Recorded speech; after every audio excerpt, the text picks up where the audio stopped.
If you were retired today, would you think that $100,000 would be sufficient? These kids are coming out of college. They're 13 to 28 here, the Gen Z. So they just don't know anything and they're listening to HR. I almost guarantee that's what's happening and it's going to crush them in the future. I don't have a hint of regret of not being in this 401k system. I can say that with certainty. I do not feel like I'm missing out. I just find it funny that there's absolutely no mention in this article whatsoever about how to increase your savings rate. It just says do 15% with growth potential. Thanks, boss. It's setting you up for failure. They put these numbers in there with the idea that you're going to be spending less, and that it's like you're just setting up for less wealth. Like you're planning for less wealth. I just don't get it.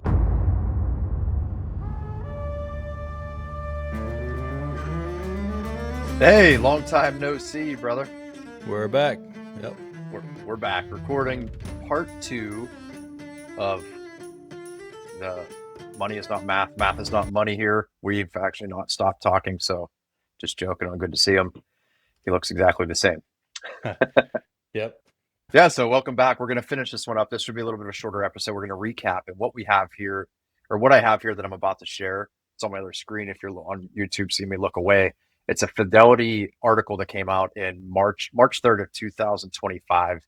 Title of the article was "How Do Your Retirement Savings Stack Up?" So there's even an interesting thing. It's comparing you to everybody else by age when all of us live a completely different life. Doesn't take any individualistic view of that until we get to the end of the article, and it gives you an idea of how much they think you should have saved based on your income. The first time it talks about any individual consideration. The reason we're doing this is that typical plan that is produced by a typical financial planner always focuses on market-based assets. So before we go through this article, I do want to caveat, like when it talks about what people have saved here, it is only going to be able to know what they've done in their 401k and their IRA. And since it's a Fidelity article, they have access to a lot of that data. Some of these people, when you think about like an average 401k balance, we don't know what other assets they have. If it's a baby boomer, they probably have a house that's valued way higher than they ever expected it to be. That's part of their overall net worth. Mm-hmm. But that's not necessarily spendable because they were also propagated the fear of a reverse mortgage their entire lives. So they don't look at that as an income source ever, almost never. So that's just a number on a page when you think about net worth, the equity in your house, if you don't know how to utilize that for income. All I'm saying is like you can look up other articles and you can find net worths are much higher than this. And we're not factoring, does the person have real estate? Does the person have gold? Does the person have life insurance? We're only going to talk about the thing that your CFP is usually talking about, which is funds of some sort, whether that be an IRA or a 401k. Yep. So no way to paint the whole picture. Yeah, it's all about being in the market. Hopefully you're doing something else, but let me share this for those on the YouTubes. All right, key takeaways. Let's start there. Hans, can you see that pretty well on your screen? Yep. Yeah, we got baby boomers. The average 401k balance is about $250,000, 250,000. Average IRA balance is about the same. For Gen X, we've got average 401k balance of 192K, average IRA of 104K. Millennials, 67 and 25K, and Gen Z, 13.5 and 6.5K. So makes sense that they're scaling, like obviously the longer you've been doing it, the more you're likely going to have. But I think it's interesting. Like the first paragraph when you sent this to me just made me laugh because it's basically, to sum it up in other words, it's like, it says it's easy to feel like everyone has their financial act together. Everyone, that is, except you. But the truth is, many people are anxious about their financial standing and wonder how they're doing, especially when it comes to retirement savings. So it's like people are nervous about how they are doing relative to other people, but don't worry, everyone else is doing pretty bad too. Like it's sort of the tone of it. It's like, check these average balances to realize you may not be in as bad shape as you thought because everyone else is that bad, but it's like, it doesn't really help you. You are unique, just like everybody else. Yeah. All right. So we'll just jump ahead out of that. Average retirement savings by age. So the article says nailing down retirement savings by age can be difficult because people may have money saved outside 401ks and IRAs, like I just talked about. And notice everything here except well, it says real estate. They don't talk about whether that's income producing real estate or investment real estate, but everything else here is in your standard accounts. They talk about CDs, brokerage accounts, savings accounts, health savings accounts. No talk of off market outside of bank type investments ever, which I find fascinating. But the average 401k balance by age. Now this grouping goes by 5 year groups. So 20 to 24, 7,300, totally expected. Half of that cohort is in college or just getting out of college. They're deep in debt. They don't have anything saved. So who even cares about that number? Let's just jump up to like 35 to 39. And this is only 401k balances. So that group 73,000. We jump up to 40 to 44, it's 109,000. And it steps up pretty almost linearly all the way up to 55, 59. So, then you got your 45 to 49 years at 152, 50 to 54-year-olds at 200,000. And then 55 all the way through 70, there's almost no variation. It ranges from 245,000 to 251,000. So it's only 6,000 difference for anybody above the age of 55 that is still in a 401k. What do you think of that? I think that a lot of people are disappointed with that because that's the average. We know that there are, obviously when you're talking about averages, you have a huge range. And so there are people with much larger balances. There's also a lot of people with no balance or very minimal balance. What we can say for sure is that a lot of people are disappointed with the performance of their 401k because $250,000 at age, in this case, age 55, that's not going to cut it. Now we don't know what other assets they have, but based on what you were promising, I'm guessing that most people, if they could go back to this first cohort here at 20, when they started that job and saw these projections, my guess is that no one is where those projections said that they would be 30 years later when they're in their 50s. And this, to me, I look at these numbers and I don't have a hint of regret of not being in this 401k system. I can say that with certainty. I do not feel like I'm missing out. When I look at someone's whole life illustration that's 10, 15 years into their policy, I look at that and I say, damn, I wish I'd known about this 10 years earlier. I would love to have found out about this. Every single one of our clients ever has said that I wish I'd known about this earlier. When I look at this, I don't think to myself, I wish I had started my 401k in my 20s because it's underwhelming. I do want to say something about this top end right here. If you're watching this 55 through 70, where they're all almost the same. Ted Bennett created the 401k in 1978, somewhere around 1980. I think, don't quote me on those dates, but somewhere in the neighborhood of 1980, Congress passed a law that allowed employers starting in 1981 or employees to contribute. So an employee couldn't contribute anything to a 401k prior to 1981. So that's 44 years ago. So if you think about it, these people, if somebody's 70 years old, they were 26 when this was first introduced to the marketplace, they probably didn't do it.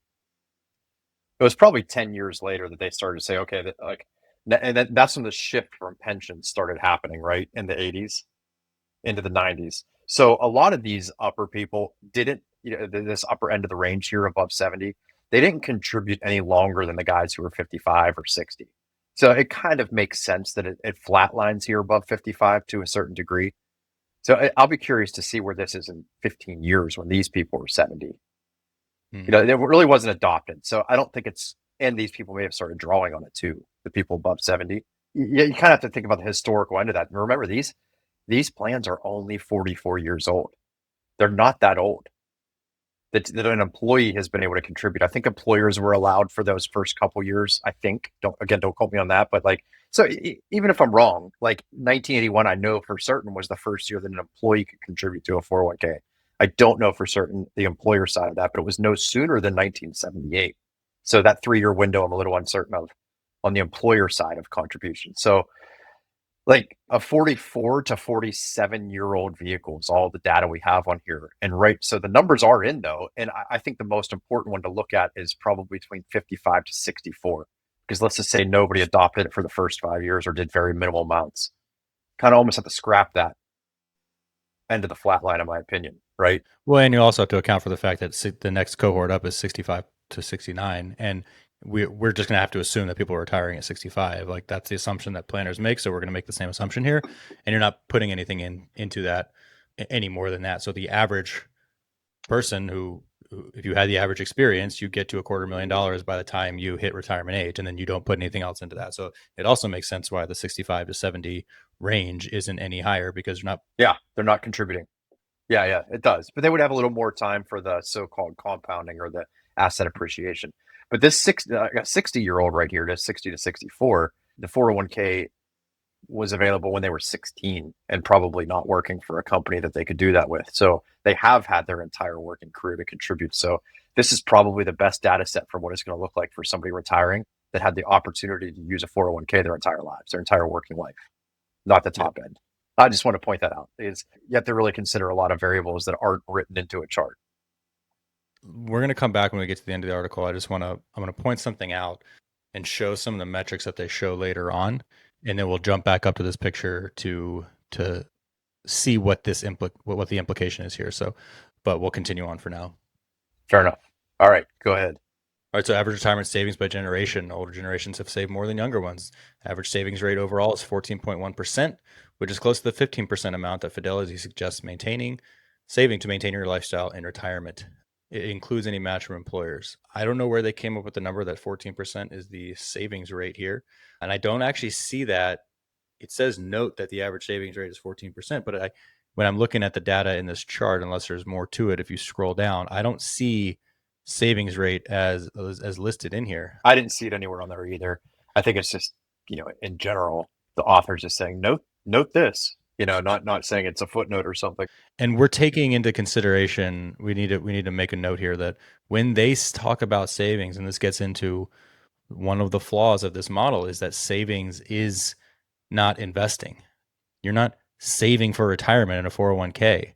You are investing for retirement in hopes that you get growth, because they're going to take growth projections. They're going to take investment projections when they show you what the market's going to do. Inherently, the assumption here is that you're in a stock and bond allocation portfolio heavily into stocks, and therefore you're going to get investment returns when they show you that. But then if they're calling that a savings rate, you're mixing up these terms here. And I think the precise language is very important when we're talking about your one shot at doing this right.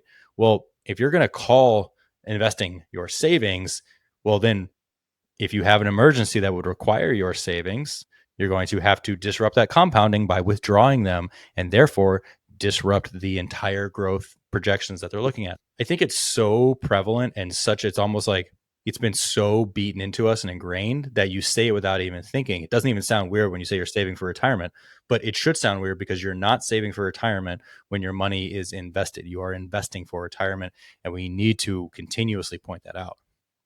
Like if you dig a little bit and kind of interpolate somewhere in this chart, like that was the first thing that jumped out to me, the savings versus investing. I remember, just to kind of define those, saving is you are stacking aside some form of capital with the expectation that it will be there, that it's guaranteed. And that can be as low as you put it into a shoebox under your bed.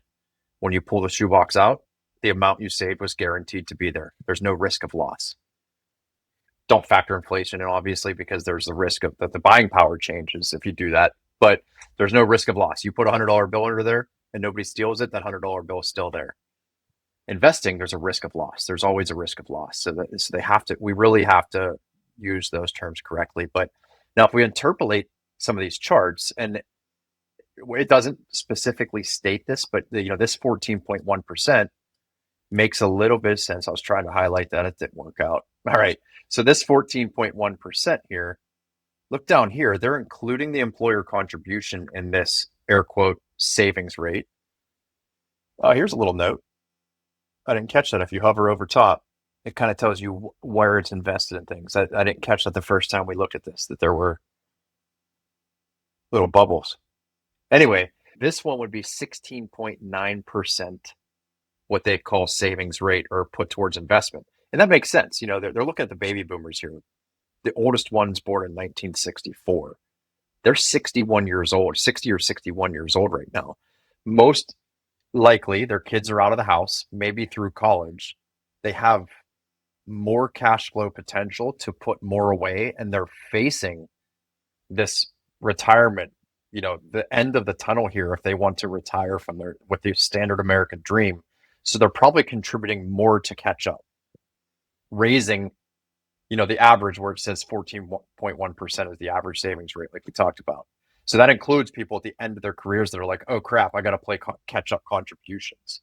And it's Mhm. including the employer contribution. So the average American savings rate, actual savings rate, we know is about 4.5%.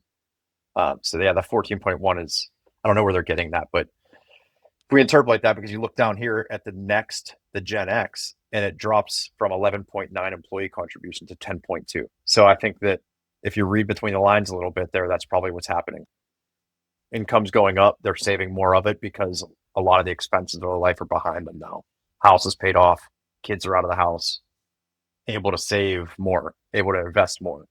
Yeah. Now, one thing that's interesting to me that stands out here is the percentage of, in this case, baby boomers contributing to a Roth 401k, and even in Gen X contributing to a Roth 401k.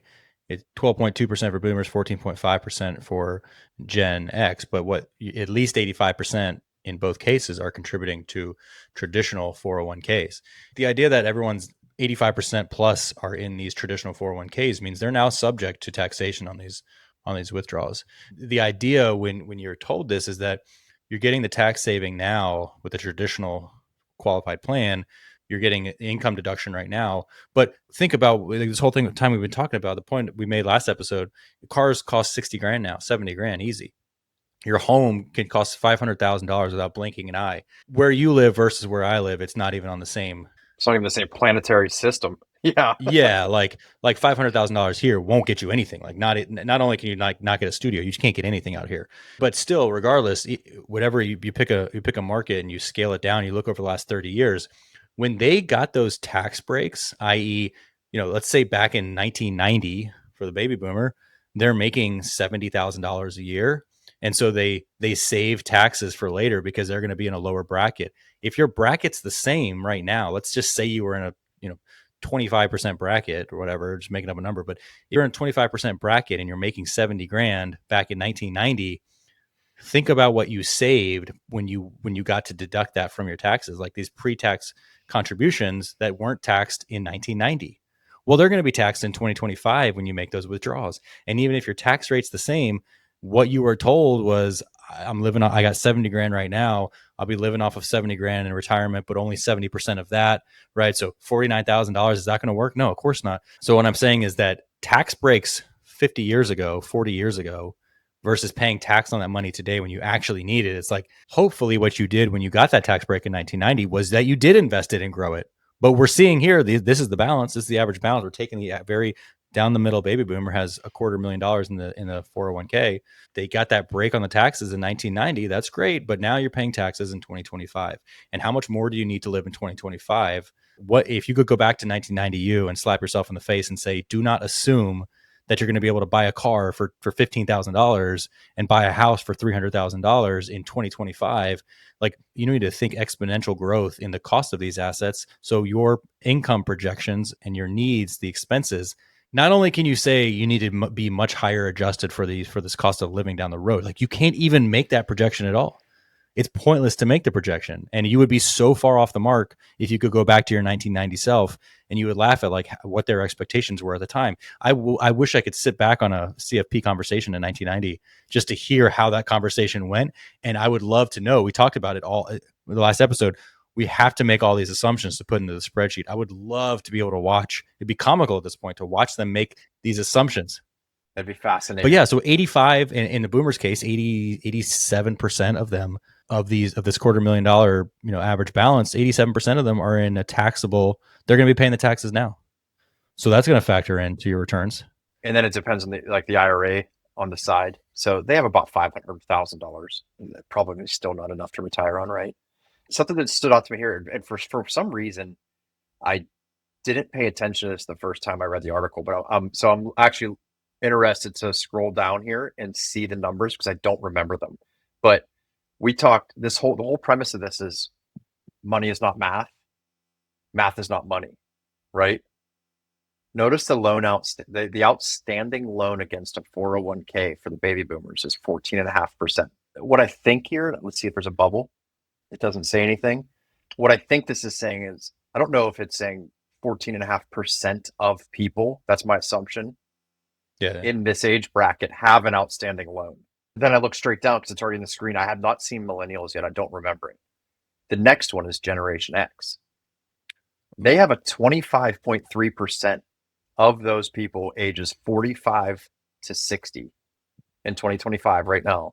1/4 of them have an outstanding loan against their 401k. Why? Well, I don't know. I don't know the individual reasons, but I can tell you the overarching reason. Something in life happened where they had Hmm. a need for money. And so where did they pull their money? They pulled it into this investment vehicle. They were told this is where you quote save. And when something occurred, they needed access to some of their capital. So, Hans, what is that doing to their curve? Yeah, you're reducing the amount that's actually compounding. Yeah, It's like this speaks to the power of the policy loan, where we don't remove our principal when we leverage it, when we go do something with it. If I have a policy loan outstanding, if this is looking at cash value balances in whole life policies for boomers, you can just get rid of that loan outstanding category because it doesn't matter. It doesn't impact your numbers here. But in this case, it really does. I want to make one more point. Tying back in last episode, let's stick with the baby boomer here. Our average baby boomer, we're going to round 250 in the 401k, 250 in the IRA. That's $500,000 in your retirement. Let's assume we're not tapping the house for equity. We have a paid off house, but it doesn't do anything for us because, like you said, people have been programmed to be terrified of reverse mortgages when in reality, for a lot of boomers, it's actually a very fantastic play. Let's take that safe withdrawal rate. So you are a boomer. You have $500,000 between these two plans. You are in the 87% tile that is going to pay tax on those withdrawals. Brian, what is 4%? Your safe withdrawal rate of $500,000 pre-tax. 20 grand a year. Let's be very conservative and say you're in that lower tax bracket and you're paying 20% because you're also you're getting your social security. You're down to $16,000 a year of spendable money from that. Right. That is not a plan for success here. Like this average baby boomer is not gonna last. Like you're gonna have to take more than 20 grand in 2025. And maybe some of them still have a pension. Maybe some of them have, like, I don't know everything. None of us do. But if we're just speaking in generalities, like one of the assumptions in those safe withdrawal rates is that you preserve the nest egg. Why do people at this crunch point in their life, why do they go into the scarcity mode of preservation? Yeah, because you don't know how long you're gonna live and you want to leave something behind. Yeah. So, we often talk about one thing we don't hit on enough, which I think is so important, the permission. Well, we've talked about it a lot, but the permission to spend. So one of our mentors, Trent Fortner, has often said to us, like, if you had a million, he uses $1 million just for a good round number. If you have $1 million in your 401k or spendable money in retirement, and I can guarantee you upon your death that I'm going to replace the entire million from another asset, would you be afraid to spend it? The answer is no. So if that's even if it's 500,000, even for this example, you just did a quick calculation. So the average, let's say they're going to live to be 85, because for a male, that's exceeding life expectancy. I'm just going to put it like, I don't plan, like you said in the last episode, we might live to be 110 and we don't know, but let's just do this for the sake of the argument. So if they had $500,000 and they're going to live 20 years, that's still bad. It's only $25,000. That's without including interest and appreciating money on that. But the point is, they could draw more away from it if they know two things can happen.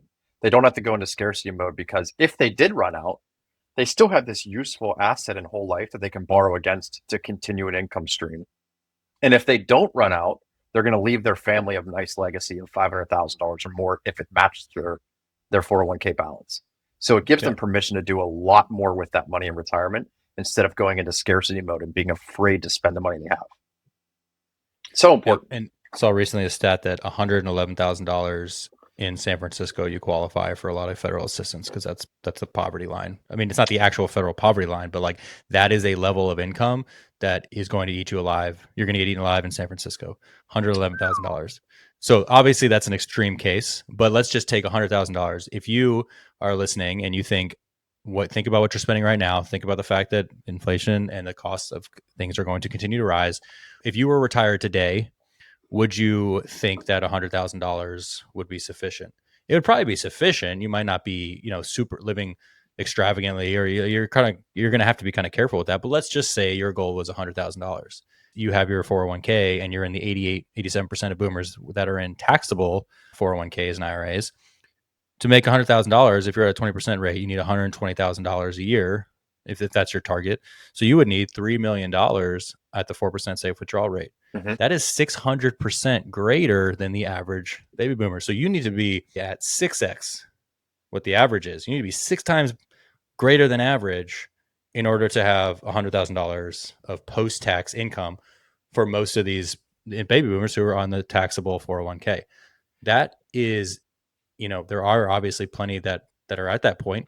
A lot of $3 million, not a lot. We know actually There's way some. less than 1%. We're looking at averages here, but of the, let me see what the number that they actually had was. It was like 1.8% of balances had over $1 million. 1.8%. 1.8%. So we don't know exactly what everyone has. Like taking the average is an important number. This average of 250K, that's an important number, but it doesn't give us, there's tons of people below that, tons of people above that. Mm-hmm. But only 1.8% of their total portfolio of 401ks had balances over $1 million.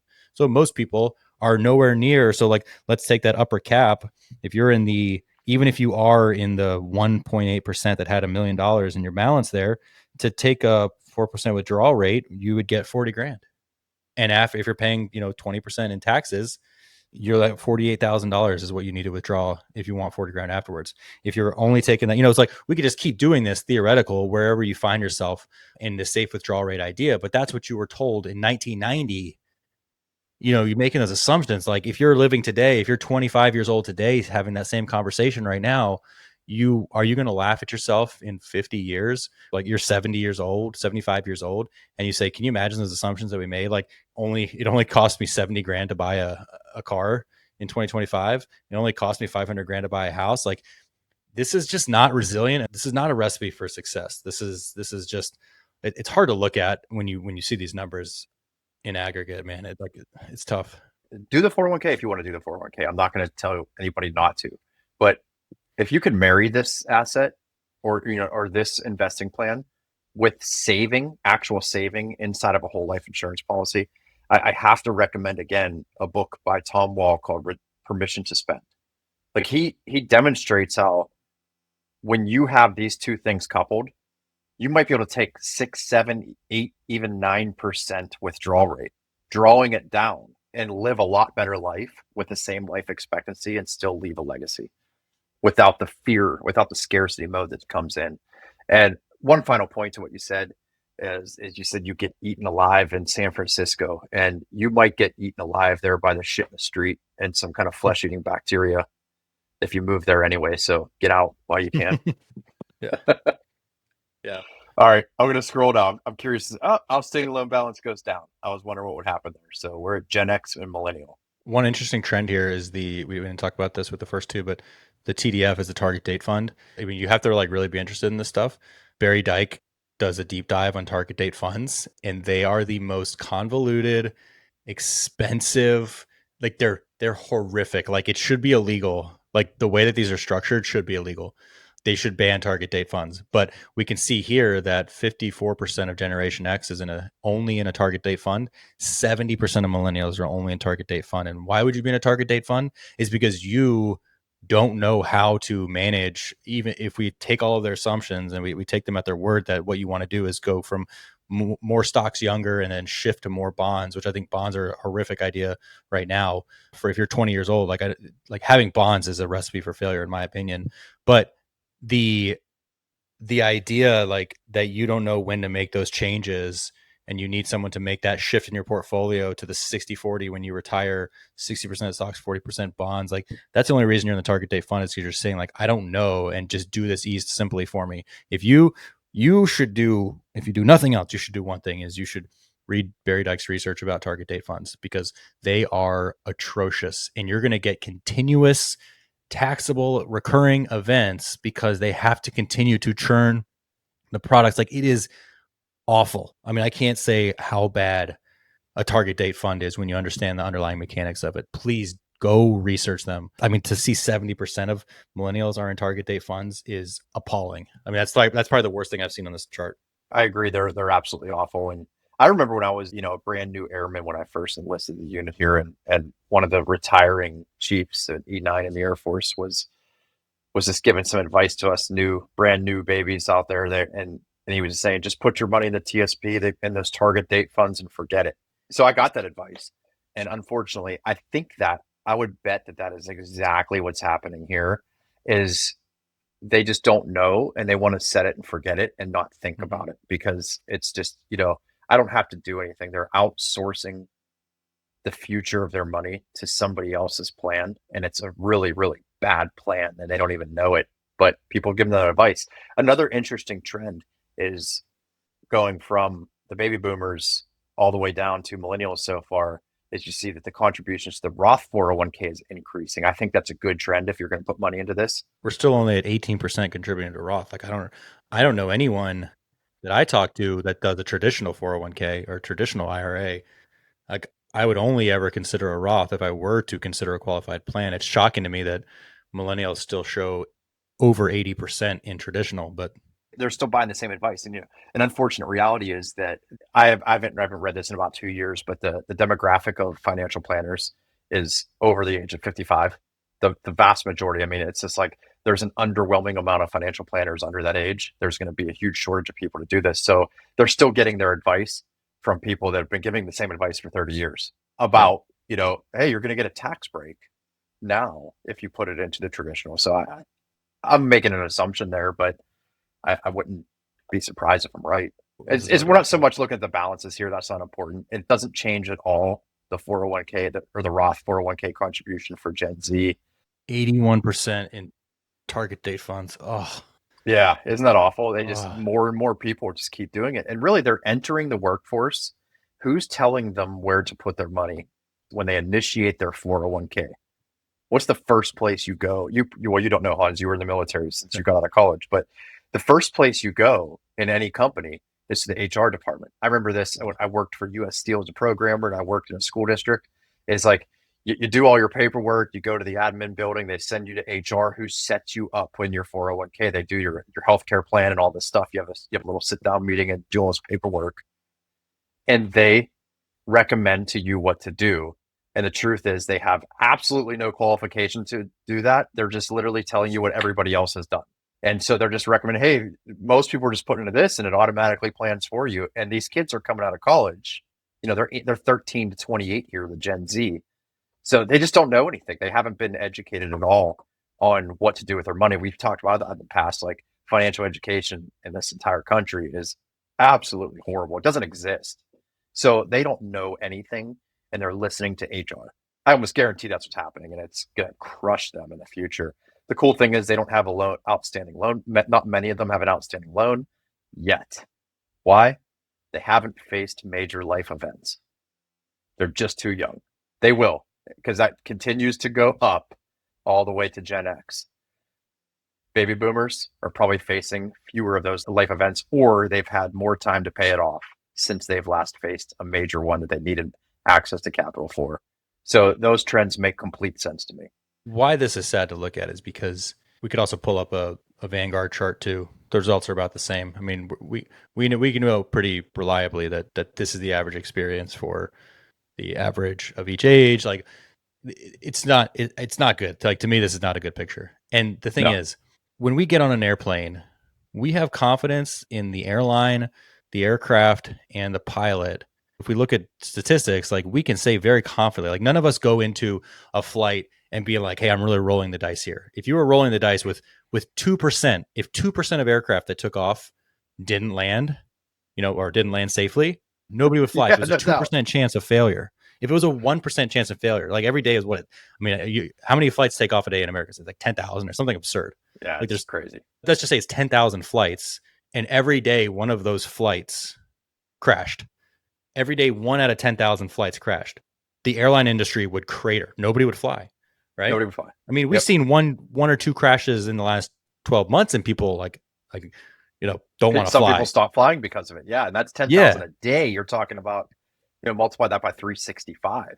So like that, a tiny failure rate in that would be catastrophic to the airline industry. But this to me is a failure rate of like 70%. Because I would say right now, if you have $1 million, if your nest egg that you're taking your 4% from is $1 million, in most places in the country, if you're 65 with $1 million right now, most places in the country, I think that's a failure. Doesn't mean you are, but like, it's just how long that has to last you and what we're going through in the market. Like, I would not be comfortable with that right now. $1 million at 65 in most markets of the country. And that is what I'm living off of. And that's what I'm drawing 4% off of. That's 40 grand, right? 40 grand a year. Like, because remember, the net worth doesn't matter. $1 million sounds like a lot of money, but what matters is cash flow. What matters is income. What matters is what you actually do with it. And if you use the 4% rule, which we assume if we're taking, this is like the conventional of the conventional, this is the pinnacle of retirement planning philosophy. So if we take their rules, these people, if you have $1 million, you're living off 40 grand a year. I'm not comfortable with that. And I would say I would consider that failure.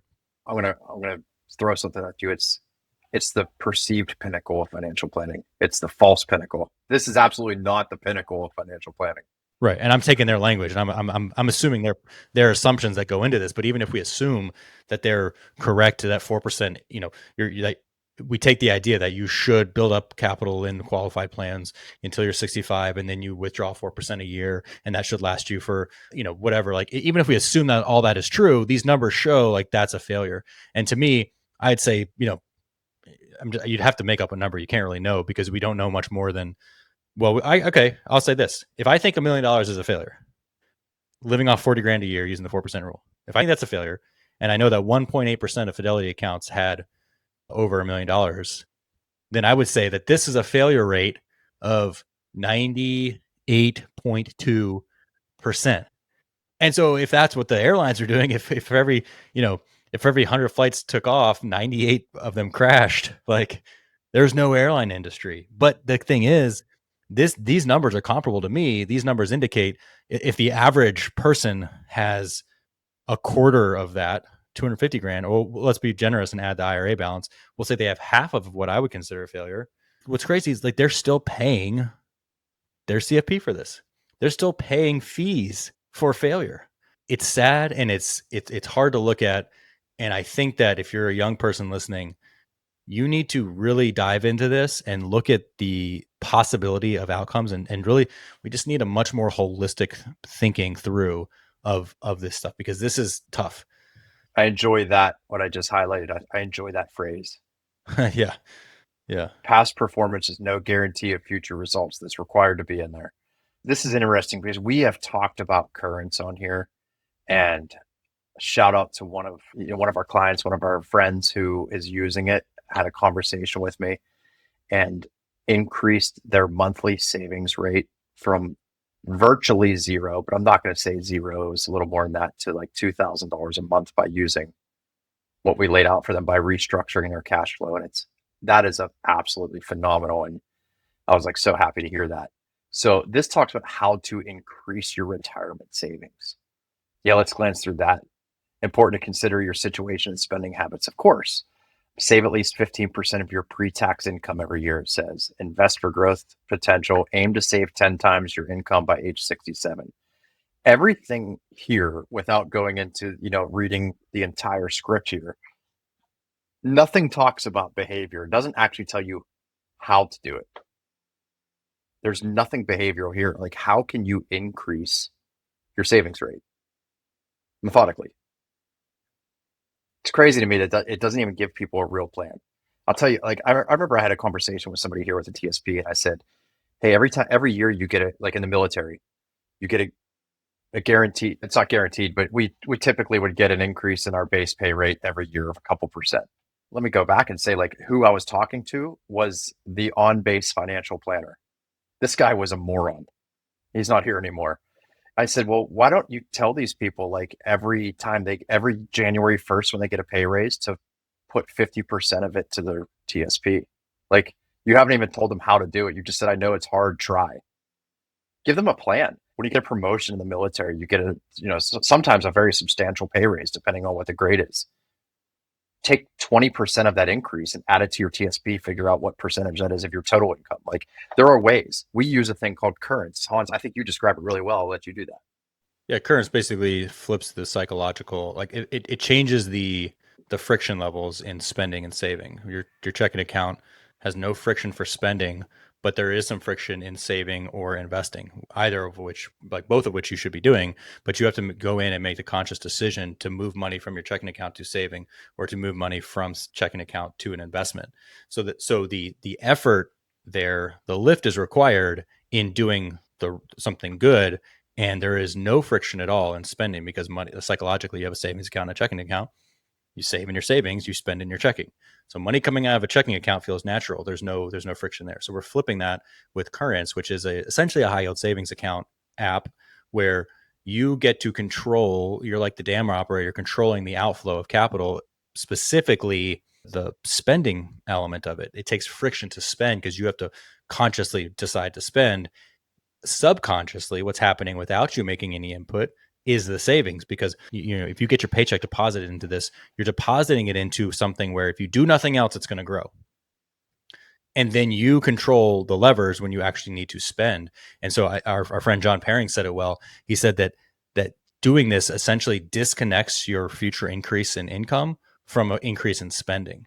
It's like you'd have to, in a Parkinson's law, where your spending will rise to meet the income, or the time it takes to do a project will increase with the time you have to do it. Right? It's that human tendency, that natural tendency to either wait and procrastinate if we're talking about time, or for any increase in income to be consumed by increased spending. We'll always fill the envelope, right? Yeah. Currents helps you disconnect that income from the spending. And yeah, so it's just a reroute. So if you think of it this way, it goes into that current account, and you choose what goes into your spending account. So you have to do a baseline idea of what your spending is, and let's just use some arbitrary numbers. Let's say you spend $6,000 a month. So your paycheck automatically deposits into a certain place, and you choose to send 6,000 to your spending account, your checking account. Now, next year you get a $12,000 raise. For most people, their money goes straight to their spending account. That all 12,000 of that, I'm going to cut out all taxes and considerations just for the ease of the conversation here. All 12,000, an additional $1,000 a month would go into their checking account. Well, that might be really great for a month or 2 months, and you'll have some excess disposable income. But the human condition is that we end up eventually spending all of it until you go, where's it going? More subscriptions, more spending, more going out to eat. Your lifestyle consumes it. So imagine if you could put a barrier in there, and you can now choose your lifestyle increase and choose your savings increase. So you say, you know what? I can still have a better life with 500 of that. That's what I'm going to send to my spend account. So you've automatically saved 50% of that pay raise. I just find it funny that there's absolutely no mention in this article whatsoever about how to increase your savings rate. It just says do 15% with growth potential. Thanks, boss. Like, Yeah. I'm already spending all my money. Yeah, it's kind of like Dave Ramsey's baby step. Yeah. Step 7, baby step 7, grow your wealth. It's like, well, okay. And then the last bullet, aim to save 10 times your income by age 67. Who does that help? This is what I want to come back to. So when I said at the beginning, I want to jump back to the initial graphs, scroll down a little bit so you can see this little mountain here. And it's saying at age 30, you should have saved 1x your income. By age 60, 8x your income. And the peak of the mountain there with the flag is 10x your income, which I don't really understand why that is the number. Like, if you're making 100,000, then by age 70, you need to have saved $1 million. And then because I'm falling into the trap myself. I'm saying saving, but what they mean is investing. You need to have $1 million nest egg that you have invested. So by age 67, you can withdraw 40 grand a year using the 4%. Like, I don't understand where they get 10x from. Like, why 10x is the number. But let's remember that the goal is age 67 is having 10x your income saved. So let's scroll back up to the top. Before we scroll, I just want to note that it doesn't even mention how we get down this side of the mountain ever. It just talks about an accumulation model. Forget how to live with the accumulation, but you want to go back to this. Yeah, so let's see. All right, so age 67, the average balance is $250,000. So either this system, this plan is a massive failure, or people are making $25,000. To be fair, since they're showing two separate accounts here, about 500 grand. So $50,000 is what this average person was making, right? If we take 401k Right. and IRA. Well, let's use that number because All right, let's assume. Let's Yeah, assume you're combining those two. And so the average, so you're saying that success by these metrics would have been if you're making $50,000 a year, that you would have $500,000 saved. That is success. And now you can draw 20 grand a year using the 4% rule.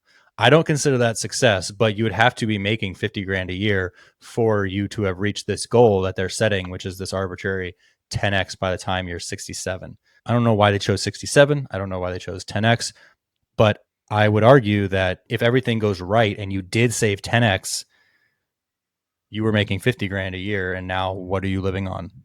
To yeah. $20,000 a year. It's setting you up for failure. And that's like, we go back to the beginning of those questions that they asked. When are you going to retire? How much income are you going to need in retirement? Like all of these assumptions that are baked in, they don't even bake them in to be successful outcomes. They put these numbers in there with the idea that you're going to be spending less, and that it's like you're just setting up for less wealth. Like you're planning for less wealth. I just don't get it. Read the part I just highlighted.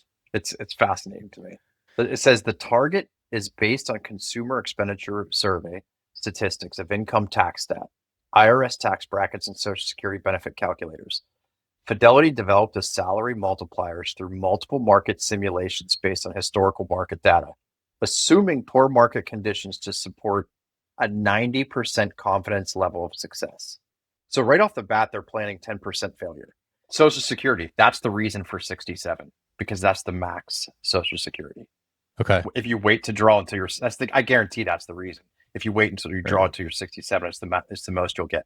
So you're assuming you're getting max Social Security, you're assuming tax brackets are the same, and you're assuming a 90% chance of success to having 10 extra income. But then again, we go back to that 4%. You got to work backwards and figure out how much you need from a spending perspective each year that actually makes sense. And then go with the post tax number. You got to start with the post tax number and work back. Now assume a tax. Now assume that's only 4% of our principal. Now it's like, it's just all these assumptions. The whole thing to me is bad planning. And the fact that this is the gold standard of planning, like I don't buy it. It doesn't pass muster to me. And I feel like having really, really critically thought through what we're the approach that we teach, trying to apply the same lens. Like I always want to be fair in this. Like, okay, well, this isn't an article about increasing your savings rate, so maybe that's why they don't divulge like too much into it. Maybe you're supposed to have a conversation. Like I will try to give the benefit of the doubt and treat it with the same level of scrutiny, but also give it the same, be generous with assumptions when merited. But to me, it's so hard to find a situation where someone I think should be doing this. I think the person who would be following this advice is probably someone who is not good with money and they need to have their money locked away where they can't touch it. Because we got to remember, this presumes that you can't touch any of this money. And not only that you can't touch it, but that you haven't touched it for 50 years or 40 years to get to that 67 age. And so I don't like any of this. This doesn't pass the sniff test to me. But in reality, 25% of Gen X people have touched it. So it goes right back to our point that the mathematics is pure. The mathematics is predictable. The mathematics is guaranteed, but life isn't. So money is not math. Math is not money. And you should do what you can, to plan for maximum potential. What we want to do is we want this to be something that you stress test, that you go through and treat it with the same rigorous analysis that all of our clients have treated whole life with when they're learning about it and going through the process. To me, this does not stand up. I'm not giving financial advice. I'm not saying where you should put your money to grow it, but there's so many elements to this. There's way too much uncertainty that for me to feel comfortable with. I personally would never do anything like this. I don't see the merit of it. I don't see the value. And there's so much more we can be doing with our money, in my opinion. But again, you need to make your own decision, but you need to make the decision not because you're listening to us say that we don't do this, and also not because your HR person said this is what most people at your company are doing. If you want average, you can see average right here. We don't want average for you. We want you to understand what you have and why. And if you decide that this is the path for you, you should be able to explain it. You should be able to counter the points we're making or feel comfortable with the exposure that you're accepting. But at the end of the day, you need to know what you're getting and why. And I think that this model has been an abject failure. And I think the numbers prove that out. So that's the second of our two-part, series there on what is, math is not money. We started with here's the assumptions that go into this model. And then the second part was here's the results. And I think the results speak pretty clearly for themselves. So Brian had a technical issue in the shack there. He's going to try to fix his tech stuff there. It's a good stopping point. We're going to wrap it up there, and we will see y'all next time. All right. Cheers, everybody.